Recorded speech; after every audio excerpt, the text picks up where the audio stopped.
Hi everyone. Welcome back. Welcome back to part 2 Part 2 for today. If you watched part 1, you'll know we had some chaos. Our alerts are a little bit loud, and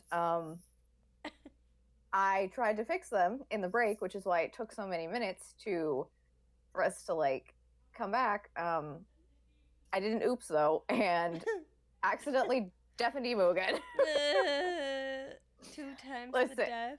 I forgot that you also had stuff open and that it wasn't gonna change. I made the change and was like, I want to listen to it, but you also have it open, but it didn't make the change for you, Yeah. and it just played really loud for It you. just made me sad.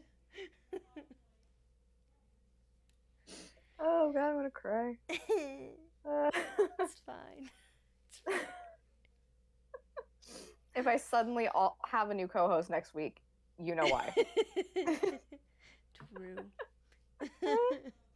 True. So, what we're gonna do is talk about the NHRA Countdown so far. I said we would do this once we got halfway through, which we now are. This weekend completed race 3 of 6, and some things are kind of going the way people thought, but other things in the nitro classes, like in all the classes, the level of competition is so high, but in the nitro classes especially, it's really just everybody is coming after each other, and anyone can win on any given day. Spicy. Which is what you love to see. Yeah. Keeping it fresh. Yes. So far, the winners we've had are Top Fuel. We've had 3 different winners. We've had Austin Prock, Antron Brown, and most recently Steve Torrance. Funny Car, we've had Robert Height, Ron Capps, and Robert Height again. And that final from yesterday was Robert and Ron. Pro Stock, we've had Erica Enders, Aaron Stanfield, and Erica again, because literally Erica always wins when they go to St. Louis. As For the she past, should. I don't even know how many years she has just dominated that race. And then the motorcycles have only been present for 2 of the 3 races because they have a slightly different schedule. And those winners have been Joey Gladstone and Matt Smith. One of those, of which is your pick to win the championship. Points. I have the current points on my other screen. No, I don't. Hold on. Pause while we look for other points on other screen. I had a second tab open instead of the one I should have had open. So you were just about to look at my Google home screen. Okay, so typically the way it looks is everybody wants to be in the top 10 going into the countdown, because the top 10 is like you're locked in, that's it. I think last year or maybe year before, they started introducing a courtesy countdown spot, to where if you showed up to every race and took part in the qualifying sessions and basically doing what those in the top 10 were doing, then you would get to compete, because you've been doing the whole thing. Just because you're not winning doesn't mean you're not deserving of a chance to fight in the championship. In some classes, this has just been 1 or 2 extra people, which is kind of like how it was intended to be. But when we get to Pro Stock, you'll see how it's different. But 3 races. Oh, actually, let's do this first. I have another sticky note of predictions. More sticky note. But you're gonna need a sticky note fund. Honestly. I should get some personalized. You know how you can get every bit of stationery personalized? Yes. I need to get personalized sticky notes that just say predictions on them. That's a good one. I like that. You should do that. They can be in the colors of our stream too. Amazing. So our championship predictions. We both picked Brittany Force and we both picked Ron Capps for Top Fuel and Funny Car. you picked Erica in Pro Stock, and I picked Greg Anderson just because he's my fave. And then Pro Stock Motorcycles, you picked Joey Gladstone. And I want to remind everyone that you picked him solely based on his name. I did do that. And just, again, for extra spice, and because I have picked him in the past and he's had some championships to his name, I picked Eddie Krawick. I don't know how smart of a pick that was for this year, but I picked him. And, you know, this is drag racing. Anything can happen. True. So, if we look at the Top Fuel points, you can see that, I mean, really, the top 7, really kind of like top 8 if you're pushing, are all in contention because they're only behind by it's not that many in retrospect. But Justin Ashley is leading currently. There's always like a little bit of back and forth during the weekend, but he went out kind of early, and Brittany did as well, so that gave Steve the chance to like bump up some spots. But really, anyone could win at any time. Since I'm down here by Doug Coletta, I want to mention this really cool thing that Coletta Motorsports is doing. They have partnered with Feeding Tacos? America. What? Tacos? No, not tacos. Darn. Although, speaking of tacos, it has reminded me that Turner Motorsports, who are the taco people in IMSA, they put up a graphic on their Twitter before Petit Le Mans, just with like all the information. And they have like the best Twitter admin of all time because they're just like so sassy and it's fantastic. Love that. And I responded to the graphic and I was like, wow, such a great graphic. I feel like I learned so much. And then I woke up this morning with a notification from Twitter that the team owner, Will Turner, had liked my tweet. And I was like, oh, like, you love to see it. It's amazing. But Coletta Motorsports has partnered with Feeding America. And for every round win that any of their 3 cars get, they donate 20,000 meals. Nice. Yeah, so they donated a lot of meals this weekend because their cars went some rounds. And I love to see fun things like that because not only is it for a good cause, but it just, it adds like a little bit extra to, like, obviously the team are wanting to push and wanting to win, but they're like, hey, now it's charity. Exactly. Yeah. Push even harder. Exactly. So we have the top 10 over here, but then in Top Fuel we have 12 who are technically going for the championship. I think it's kind of, like I said, I think maybe here is probably the cutoff for right now, but any of these people down here can play spoiler at any time for these people up here, which makes it more exciting. Because there's always been that role of playing spoiler if you're not in the top 10, but it has like a little bit of an extra meaning now.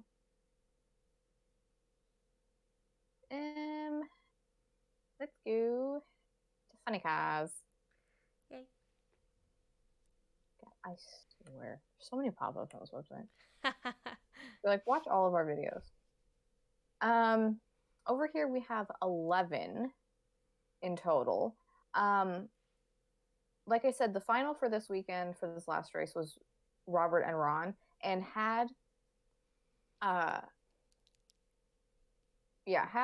won, Robert would be going into the next race with only a 6-point lead, but because he wanted, created that buffer, but these two really are pulling away. Yeah. Like, it was the top, for a while, it was like the top 5, top 4 that were really like going back and forth, but Matt Hagan has fallen off, and these two are really going for it.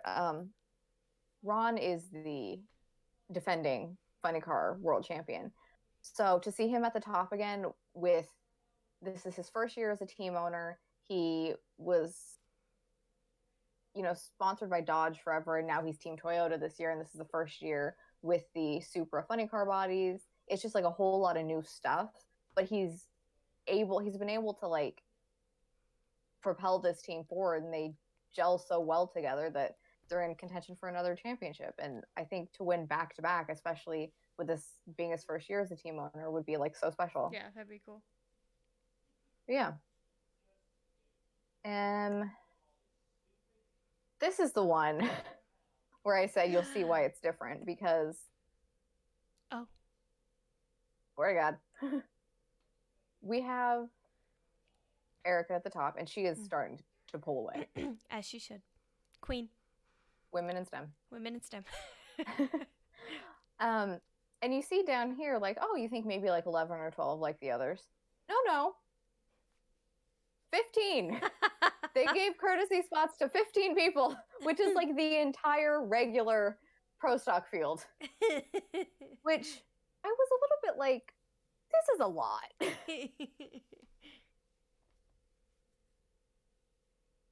And it is, but because it is like essentially the entire regular field. But I guess they're all showing up every week, so yeah. If you're all showing what up, can you might do? as well, yeah. Yeah.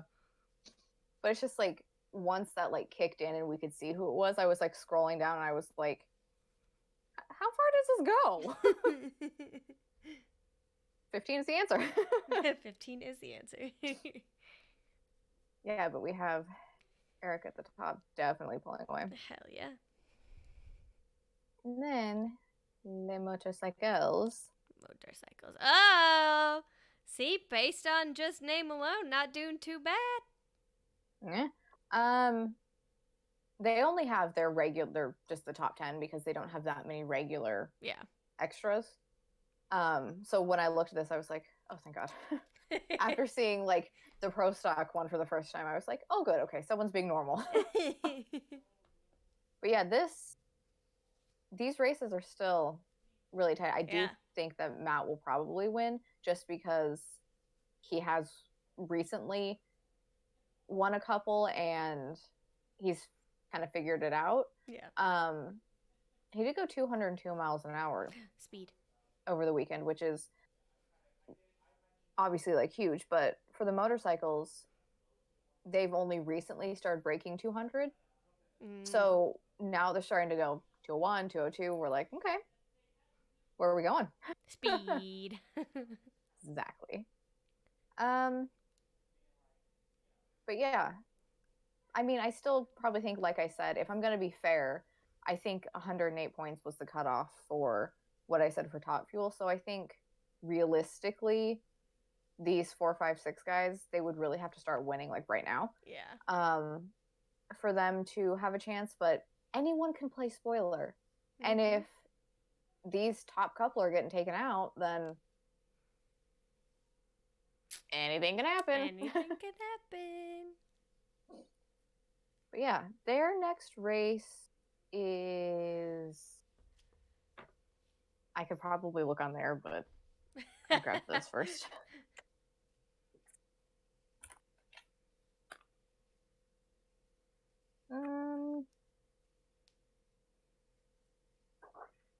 I think it's in 2 weeks, maybe.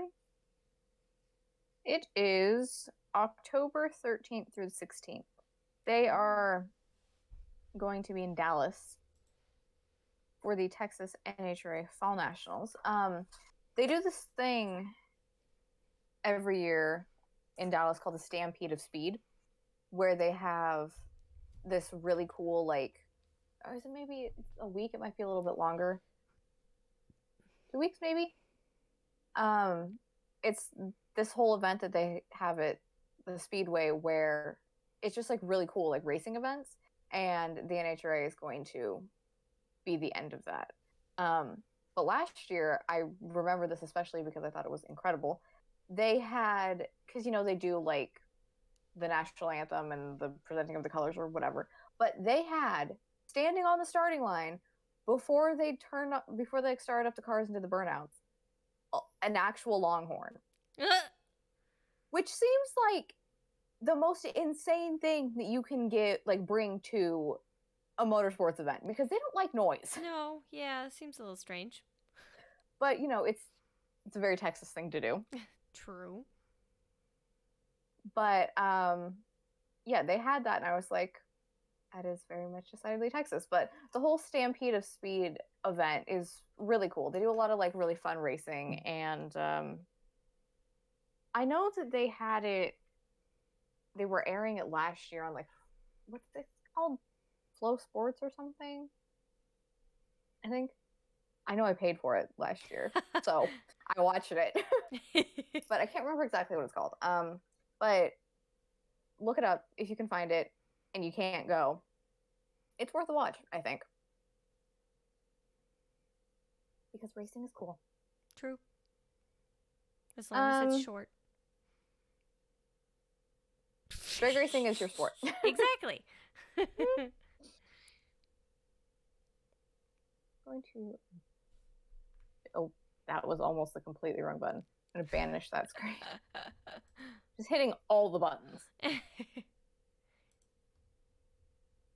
So yeah, I think it might get like a little bit spicy, because here's the thing. Once they get to Pomona, even if you are leading in Pomona, they're giving 1.5 points.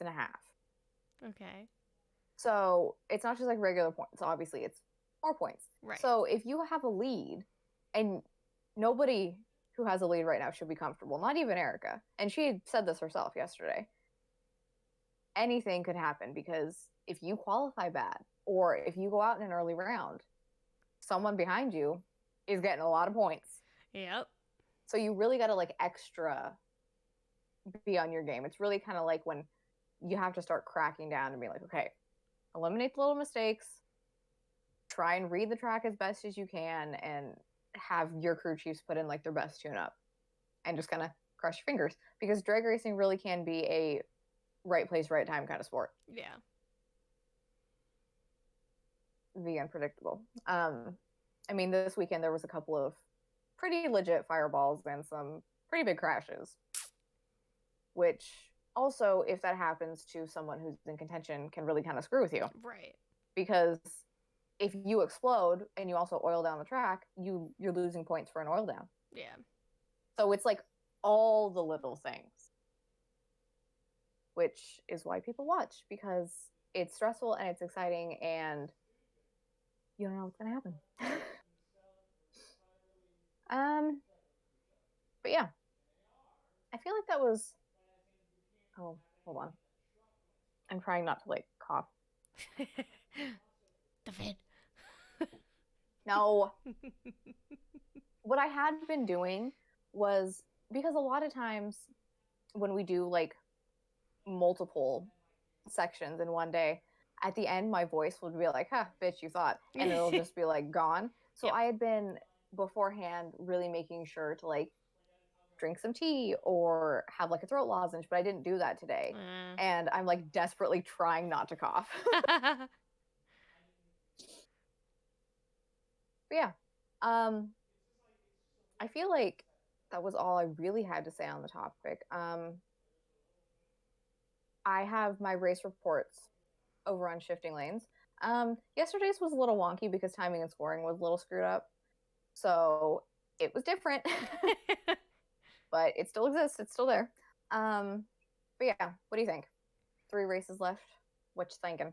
Well, I mean, at least a couple of those I was looking pretty good on, if things turn my way or stay my way. So yeah. I'm excited to see how many points I get, and hopefully I continue to win. Well, I can tell you, I should have looked at this the first time. I can tell you that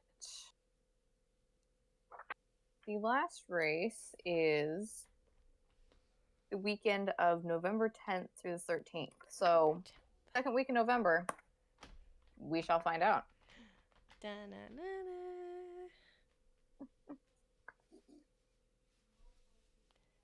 Yeah, I have the 2023 schedule as well, but we'll talk about that when we wrap up the year. Yeah. I'm going to do a whole thing probably just about schedules before the year starts next year. So we will all be caught up in knowing what's going on.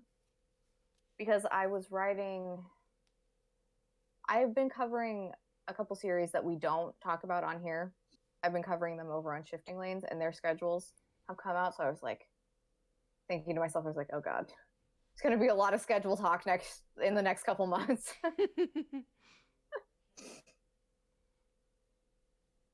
Yes, that is exactly true. Car goes room, people go, woo! It's true. That's how it works. It is. I think in one of the later episodes that we do, we'll do one where we'll watch a video that's like best runs of the year or explosions and crashes from the year. So those of you guys out there who aren't like regular NHRA followers can kind of see what it's all about and see like some of the like crazy moments. So yeah. Oh, what's up, Robert? But yes, that is pretty much all motorsports summed up, but especially drag racing. Because I mean, obviously, like with all motorsports, like loud noises, cars go fast. Drag racing is like a whole body experience because when they launch, if you've never experienced a nitro car launching before, you feel it in your body, in your soul, and it's a completely indescribable feeling. Like it's like standing next to the space shuttle when it launches, but like crazier because you're a lot closer than you would be with a space shuttle. Yes. You do not want to be that close to a space shuttle. No. It's it's the feeling that you don't necessarily get used to. Like I've been in the world of drag racing for like 20 plus years, and you don't like get used to it necessarily. Like it gets you every time. Like it does get less so for me as like the day goes on, but the nitro smell and all of that, like you have to experience it. I say this to everybody. You have to experience it at least once. Like everybody get in the RV. I'm carting you all to a drag race with me.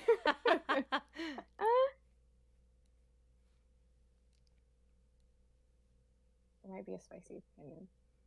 F1 is like soccer, NASCAR is like football.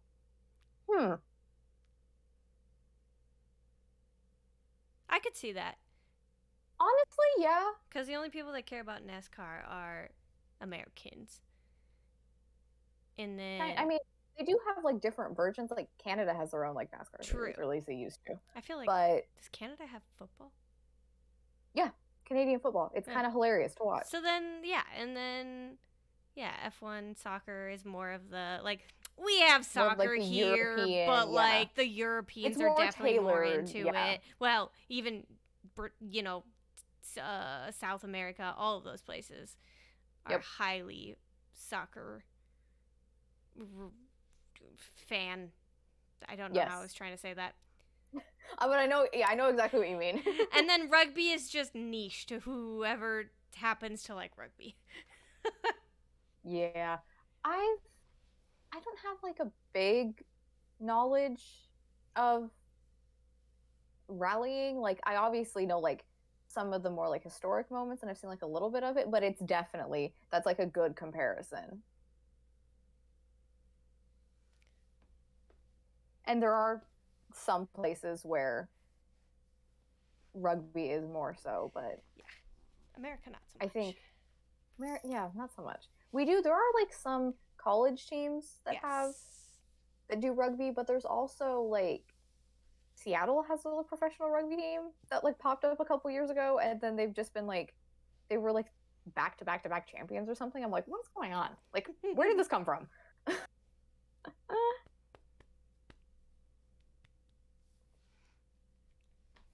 Yeah, no, see, that's like my thing about rallying too is Ken Block. He was like my first introduction to it, and like those guys, like I see the most from him because that's what he does, and he's pretty incredible at it. But yeah, it's not so much here. Like I see videos sometimes on YouTube, like compilations of like crazy crashes or like great saves, and I'm like, I could never. because it's so technical, like inside the car. It just seems so hard.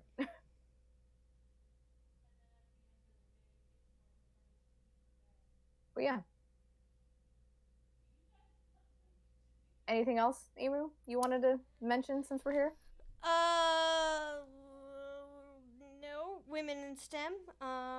Women in STEM. And racing wheels have too many buttons. Mm. Except for NHRA.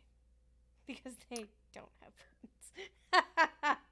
They have one button, and that's the most. One button for the radio. That's the perfect amount of buttons. If you don't know what she is referring to, we played a game. Ooh. Well, you see, we played a game last week, and that that VOD's still on here. It's not on our YouTube channel yet. It's gonna be on our YouTube channel. The VOD is still up here. I'm gonna download it after this. Yeah, we played a steering wheel game, and anyone that doesn't know Emu's opinions about steering wheels found them out. I have an agenda. She does.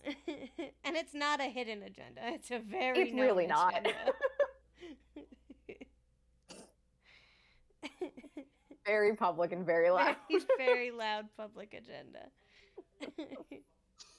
But it is one of my favorite hot takes that you have.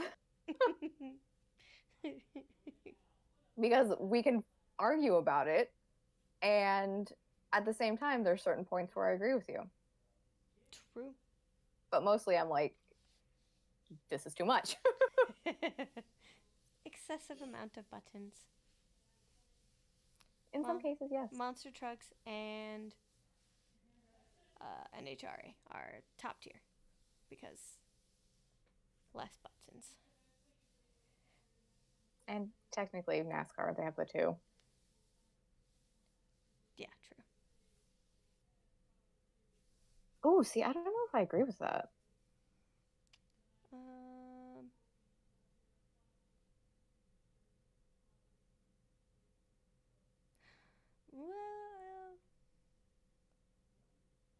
because at least in sports car racing, nobody's out there using a round wheel. Yeah. Or in drag racing, so in kind of like my main areas. Yeah, no, I think the shape doesn't matter to me. What matters is the buttons.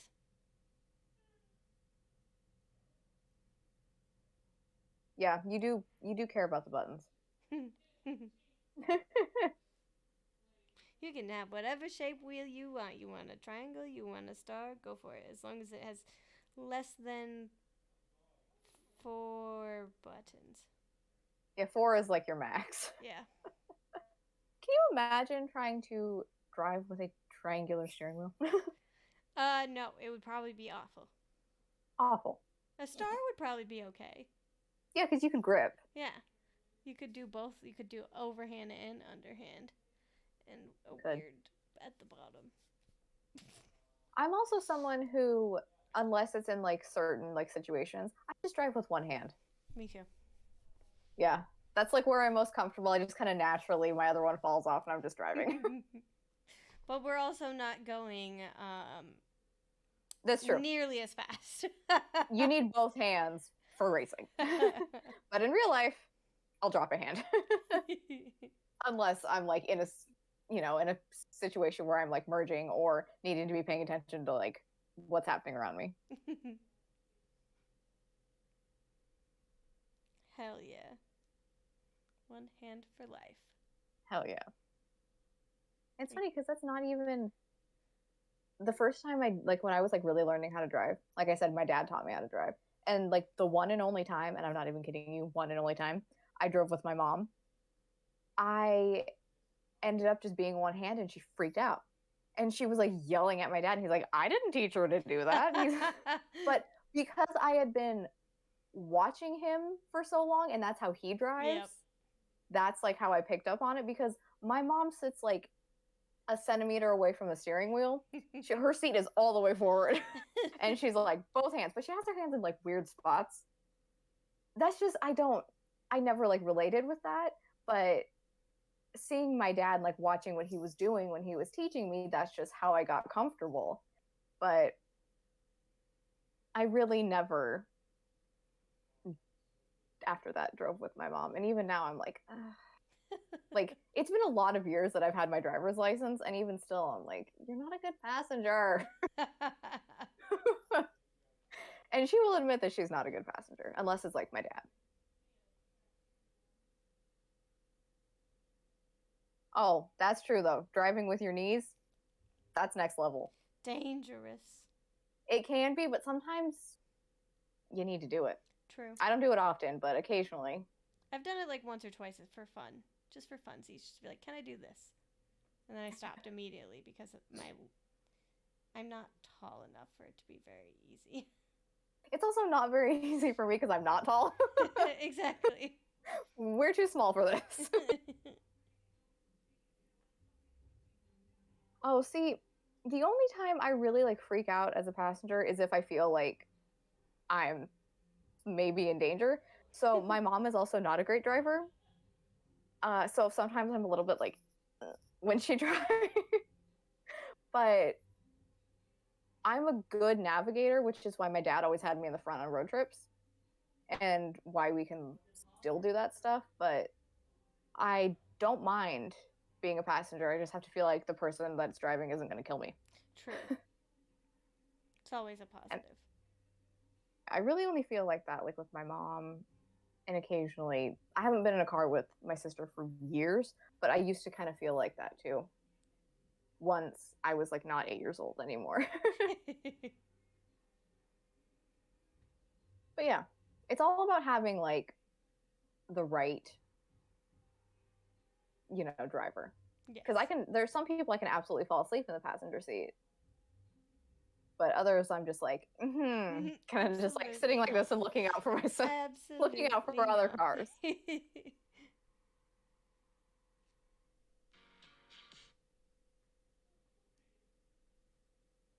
Oh my God. Like I am not even kidding you. I have like grabbed the steering wheel before from people. Like one time it was my mom. But to be fair, there was a bee in the car and we thought we were gonna die. Oh yeah, that's fair.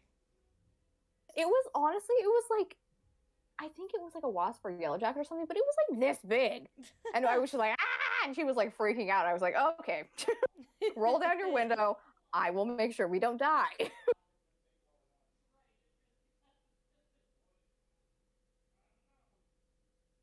I think it's just like a mom thing sometimes. Like the older they get, they're just like, they don't give a fuck about as drivers. They just give up. Yeah, which is why you find so many people like you hear people when you're growing up talking about like their parents getting older and not feeling safe with them driving anymore, and you're like, whatever. But then you start getting to a certain age, you're like, oh, yeah, I get it.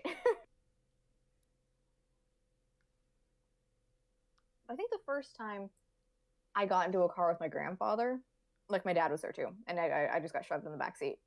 But I found out that he drives with both feet, and it terrified me because I didn't know that was like a thing, and I just thought like he didn't know what he was doing because he was still really old at that point, and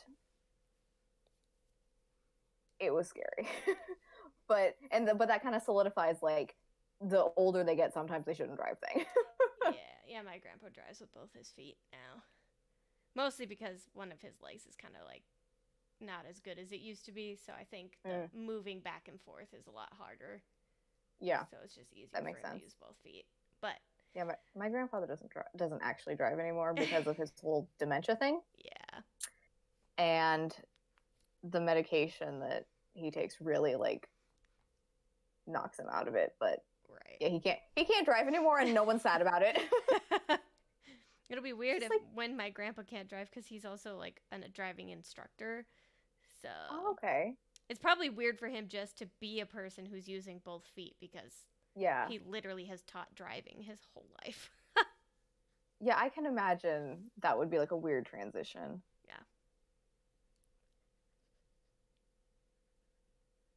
They said, Jesus, take the wheel. They really fucking did, though. I feel like those people and like soccer moms in minivans have like the worst road rage. Yeah. You really gotta, like we said, you really gotta be driving for everybody else when you're driving for yourself too. I remember I have a specific memory from like the fourth grade. There was a kid in my class. He was, nice enough. And his mom was nice too, but she had a lot of kids besides him. He had like 5 siblings. And so she drove a minivan.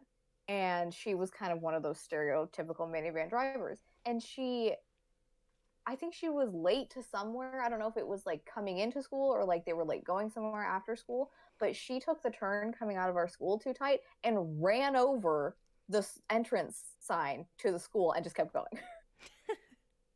And she was like, the next day it was like gone and we came to school and he was like, yeah, my mom hit that. And it was like a huge thing.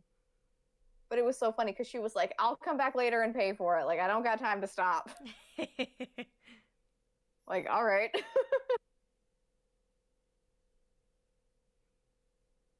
It is this. You never know what's going to happen in an elementary school parking lot. We honestly, me and my friends witnessed more crashing because the parking lot was really small and like crappily designed.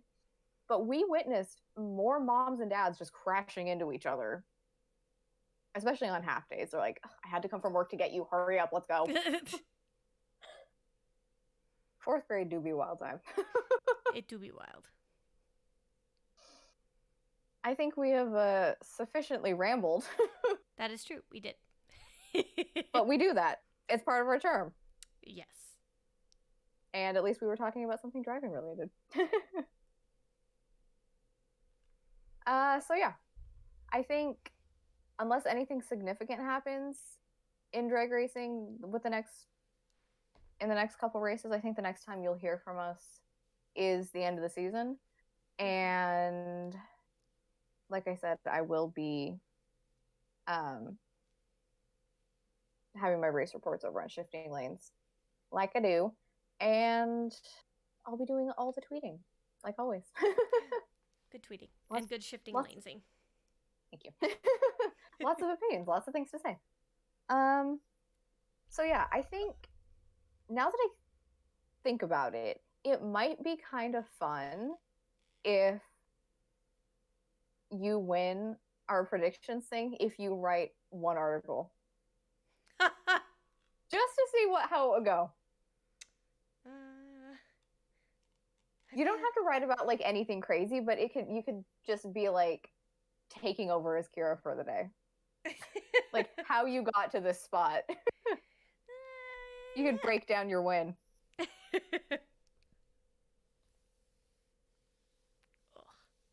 Or you could be the one with your face cam on. I could just be sitting here eating Cheetos. Never. You're gonna at this point it's gonna be like a dream face reveal situation. The face reveal will happen when we go to an actual race. Very fair. So yeah. Look forward to that. And yeah, thanks for watching. Thanks for, following along. We appreciate each and every one of you. And we will see you next time. Bye, guys. Bye.